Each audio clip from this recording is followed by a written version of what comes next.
तो स्वागत है आपका भोपाल के जनजाति संग्रहालय में यानी ट्राइबल म्यूजियम में। तो अभी मैं आपको लेकर आई हूँ भोपाल के ट्राइबल म्यूजियम या जनजातीय संग्रहालय में।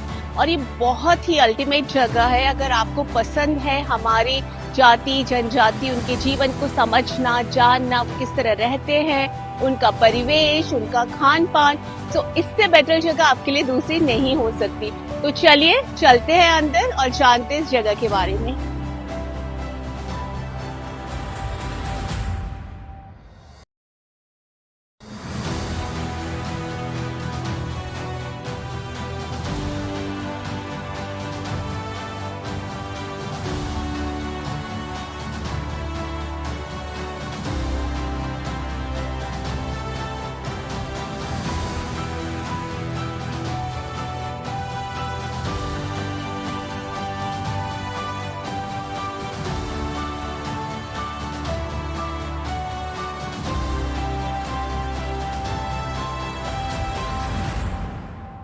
इस संग्रहालय की स्थापना 2013 में हुई थी और यह मध्य प्रदेश की राजधानी यानी हमारे भोपाल में स्थित है। यहाँ हर चीज, हर दीवार, हर मूर्ति अपने आप में कुछ कहानी कहती है। मध्य प्रदेश की अलग अलग जनजातियों की जीवन शैली, कला, त्योहार और मान्यताओं को बहुत ही खूबसूरत और क्रिएटिव तरीके से दिखाया गया है।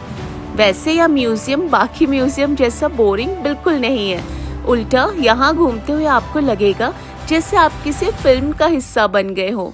चलिए अब देखते हैं यहाँ के कुछ ऐसे हिस्से जो शायद आपने पहले कभी नहीं देखे होंगे। इस म्यूजियम में अलग अलग तरह की गैलरीज हैं, जैसे जीवन शैली दिखाती हुई यानी ट्राइबल लाइफस्टाइल की गैलरी। यह गैलरी विभिन्न जनजाति समुदायों के घरों, वस्त्रों और रहन सहन की झलक देती है। Devlok gallery, the world of gods. यहाँ पर आदिवासी देवताओं, मान्यताओं और धार्मिक प्रतीकों को लेकर यह गैलरी बेहद रंगीन और कल्पनाशीलता दिखाती है। खेल गैलरी, पारंपरिक खेलों को दर्शाने वाली यह गैलरी खेल और सामूहिकता की भावना को दर्शाती है। प्रदर्शन यानी एग्जीबिशन गैलरी, और यह एक डायनेमिक स्पेस है जहां समय समय पर एग्जीबिशंस, वर्कशॉप्स और कलाकारों की प्रदर्शनी होती है। यहां नए कलाकारों और कारीगरों को एक मंच मिलता है। तो हमने ट्राइबल म्यूजियम घूम लिया है और आ चुके हैं बाहर। थोड़ी सी इंफॉर्मेशन देती हूँ टिकट्स के बारे में। 20 रुपये 20 रुपीज़ पर पर्सन टिकट है और 100 रुपीज़ यहाँ फ़ोन अंदर ले जाने का लगता है। हालांकि आप सिर्फ पिक्चर्स क्लिक कर सकते हो, वीडियोस नहीं बना सकते हो, तो इस तरह के रिस्ट्रिक्शन है। और अब हम जा रहे हैं स्टेट म्यूजियम।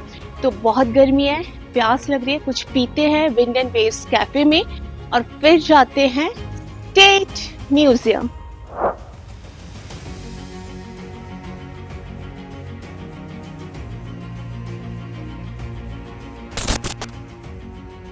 सो इस ट्राइबल म्यूजियम घूमने के बाद, वन विहार घूमने के बाद, नेक्स्ट हम जाने वाले स्टेट म्यूजियम, जो वो भी काफ़ी बड़ा है और काफ़ी टाइम लगता है आपका वहाँ पर।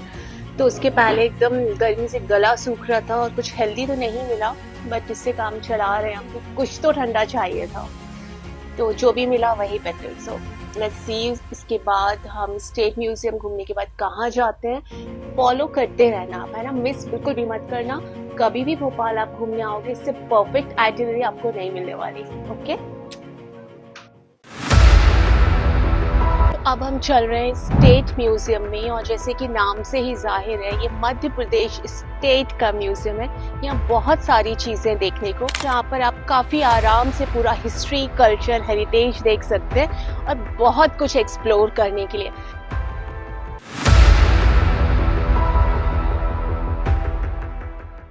तो मैं आ चुकी हूँ राज्य पुरातत्व संग्रहालय में, और जैसे कि नाम से ही जाहिर है इस संग्रहालय में हमारी पुरानी चीज़ें जो निकलती हैं, जो खुदाई करता है आर्कियोलॉजिकल डिपार्टमेंट, वो सारी चीज़ें यहाँ पे रखी हुई हैं।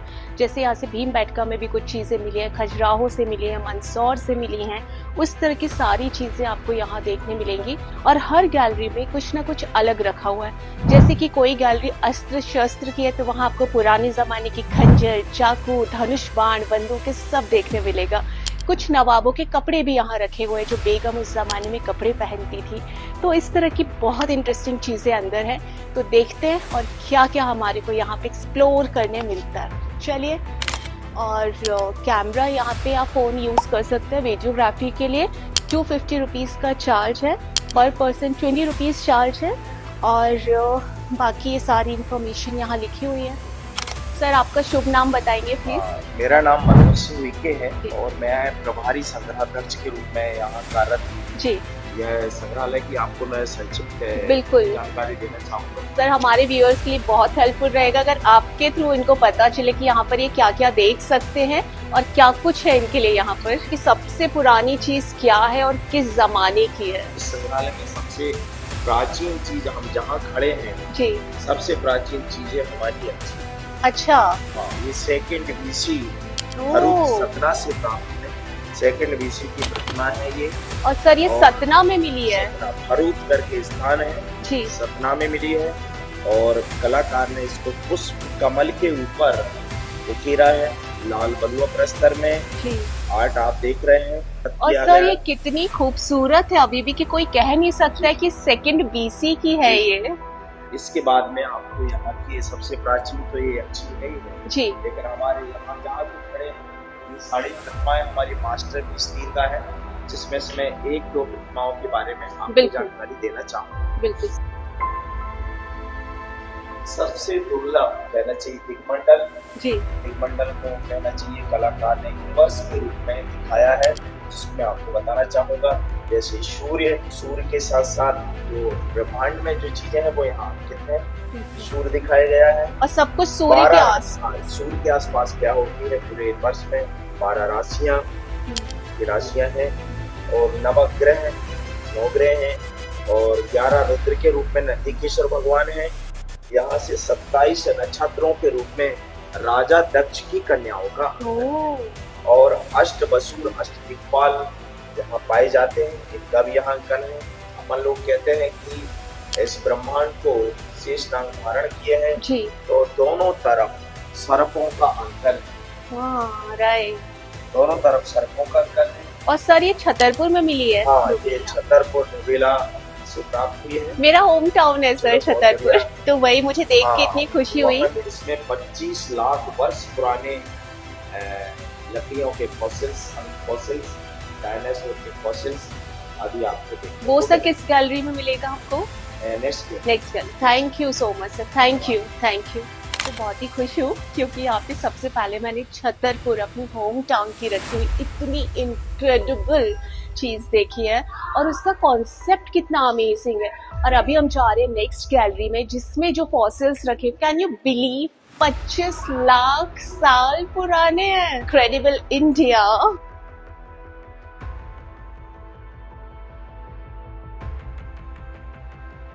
ये है हाथी दांत, और ये मिला है होशंगाबाद, या जो आज की डेट में जिसको हम नर्मदापुरम कहते हैं, और इसको इस तरह से प्रिजर्व करके रखा हुआ है।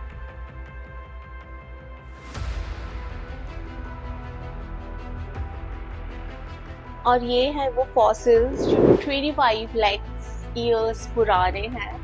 ओह माय गॉड, ये नर्मदा वैली से मिले हैं, और ये ट्रीज के फॉसिल्स हैं, ये भी 25 लाख साल पुराने हैं। चैम्बर्स सभी में मैक्सिमम 25 लाख साल पुराने हैं ये सारी चीजें जो आप यहाँ पर देख रहे हैं।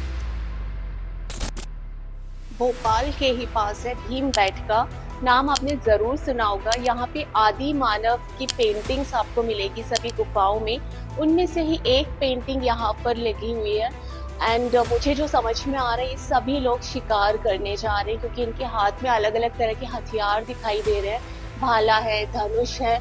तो ये जो पेंटिंग्स हैं भीमबेटका की, उनसे हम सभी को पता चला है कि पहले आदि मानव का जीवन कैसा होता था। और वो अगर आप चाहते हो कि भीमबेटका भी मैं नेक्स्ट व्लॉग्स में कवर करूं, तो प्लीज कमेंट करके जरूर बताना। इस म्यूजियम में पूरी जगह आपको अलग अलग हिस्सों से आई हुई कलाकृतियाँ और पुरातत्व चीज़ें देखने मिलेंगी।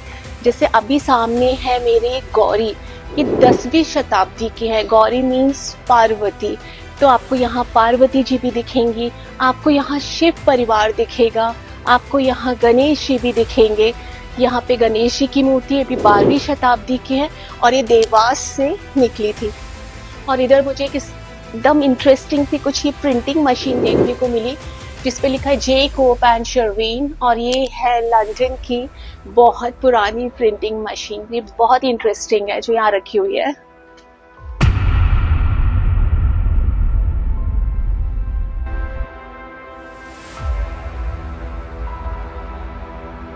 यहाँ पर कुछ ओरिजिनल लेटर्स भी रखे हुए हैं जो पहले के लोगों ने लिखे हुए हैं।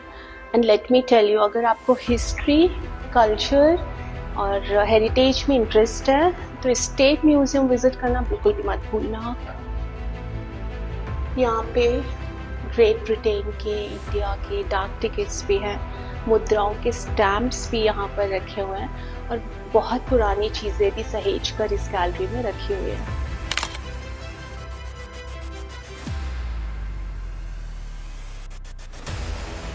महाराजा माधवराव सिंधिया, जवाहरलाल नेहरू, यहाँ पे जो संधियाँ हुई थी, जो पेपर में उस ज़माने में आर्टिकल्स आते थे, ये सारी चीज़ें आपको इस गैलरी में देखने मिलेगी।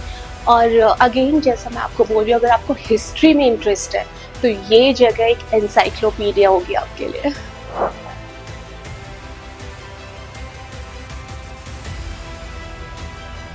यह हमारे भोपाल के रेलवे स्टेशन का नक्शा, कहीं पर व्रत चित्र हैं, कहीं हाथ से लिखी हुई चीज़ है। ये नवाब कुदुसिया बेगम जिन्होंने भोपाल राज्य पे राज किया था, ये उनकी पिक्चर है। ये नवाबों के लेटर्स हैं, उनके एग्रीमेंट्स, उनकी ट्रीटीज़, उनकी संधियाँ, ये सब यहाँ लिखा हुआ है। ये भी नवाब सुल्तान जहाँ बेगम। और भोपाल की मैं एक बहुत ही इंटरेस्टिंग चीज़ आपको बताती हूँ, ये एक ऐसा राज्य रहा है जहाँ बेगमों ने राज किया है, क्योंकि इस जगह पर कोई पुत्र नहीं हुआ शासकों का, तो जो बेगमें थीं उन्होंने इस शहर को बसाया है, चलाया है। और ये मिसाल है इस बात की कि जब भी फीमेल्स किसी चीज़ का रूल करते हैं उस जगह का नक्शा ही कुछ और होता है। एग्री ना? इस गैलरी में आपको ताम्रपत्र पर लिखी हुई बहुत पुरानी देवनागरी लिपि और हिंदी भाषा के लिखे हुए यहाँ आपको चीज़ें मिलेंगी। और जैसे कि हम जानते हैं कि हमारे पास सारी हिस्ट्री हमारी डॉक्यूमेंटेड है। हम लोग जिसकी बात करते हैं, जिसको कई लोग माइथोलॉजी भी बोलते हैं, मैं तो बिल्कुल नहीं मानती हूँ, क्योंकि हमारी सारी चीज़ लिखी हुई है, सब कुछ डिस्क्राइब है। और आज भी इतने करोड़ों साल बाद भी वो सारी चीज़ें एज इट इज़ हमको पता चलती है, वही मिलती है जिसके बारे में लिखा गया होता है। चाहे कुछ भी हो, मैं बिल्कुल बिलीव करती हूँ कि हमारी हिस्ट्री बहुत ग्लोरीफाई थी और हमको इस पर प्राउड करना चाहिए। चरितमानस है जो 1852 संवत, मतलब इंग्लिश ईयर के हिसाब से 1795 में लिखी हुई थी और इनको लिखा था गोपाल दास कायस्थ ने।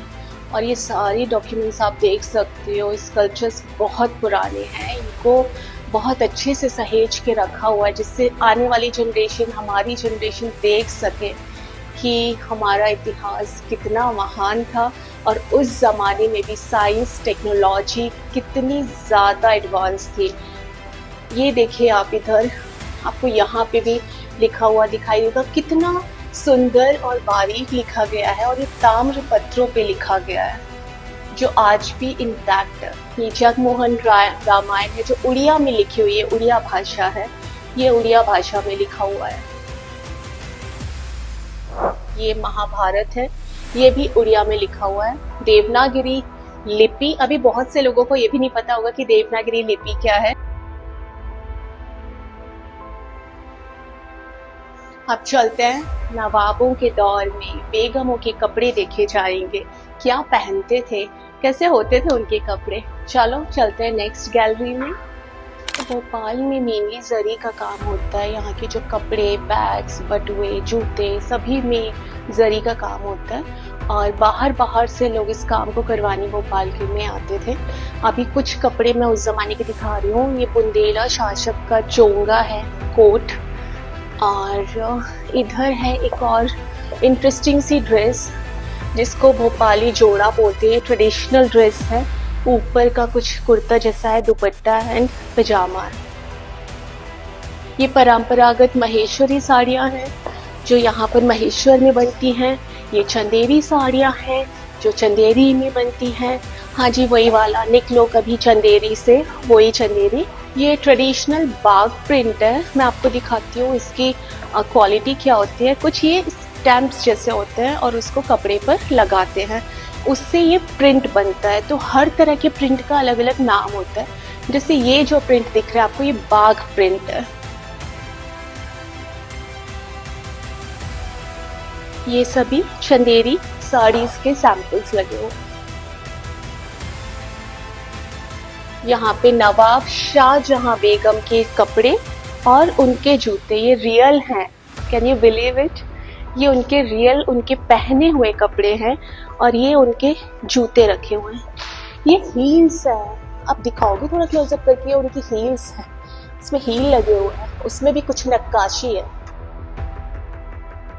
जो नवाब थे उनकी शेरवानियां हैं। और जब मैं सिटी आपको घुमाने ले जाऊंगी, भोपाल चौक, पुराना भोपाल, वहाँ पर आप देखोगे जरी जरदोजी का बहुत काम देखने मिलता है।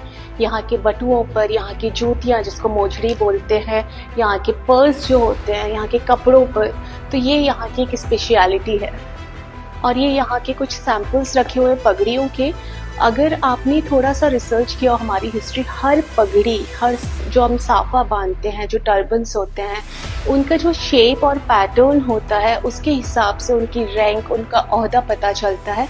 और ये पता आपको सब्जेक्ट है जिसपे और काइंड ऑफ PhD लोग करते हैं, आके सीखते हैं कि कैसे सारी चीज़ें अलग अलग डिफाइन करती हैं लोगों का स्टेचर उनकी पगड़ियों के हिसाब से। तो ये अलग अलग तरह के यहाँ पर आपको शेप्स, स्ट्रक्चर्स देखने को मिलेंगे। यहाँ पर बहुत सारा आपको लिटरेचर भी देखने को मिलेगा। बहुत इंटरेस्टिंग किताबें जो आप यहाँ से परचेज कर सकते हो और जान सकते हो अपने इतिहास के बारे में। एक बहुत इंपॉर्टेंट चीज़ मैं आपको बता रही हूँ, जब आप इधर आओ तो कैश लेके आइएगा, यहाँ UPI नहीं चलता। और ये हमारे साथ हुआ है। तो हमारी हेल्प की एक सर ने, उन्होंने हमें कैश दिया, हमने उनको UPI कर दिया। तो thank you so much sir, thank you. तो चलते हैं नेक्स्ट डेस्टिनेशन पे।